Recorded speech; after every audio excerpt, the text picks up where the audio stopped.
नमस्ते दोस्तों, मैं अनिल शिंदे ऑर्चिस में आप सबका स्वागत करता हूं।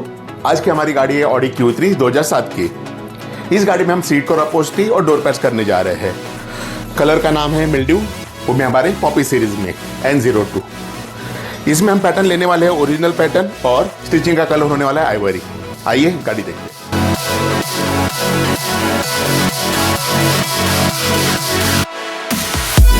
आप यहाँ पर गाड़ी देख सकते हो। इस गाड़ी में फिलहाल सीट कवर्स और डोर पैड ब्लैक कलर में है। सीट की कंडीशन कुछ खास नहीं है, खराब हो चुकी है।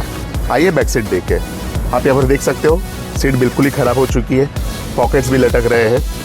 आप आगे प्रोसेस का वीडियो ज़रूर देखें। चैनल को सब्सक्राइब करें, वीडियो को लाइक और शेयर करना ना भूलें। Thank you very much.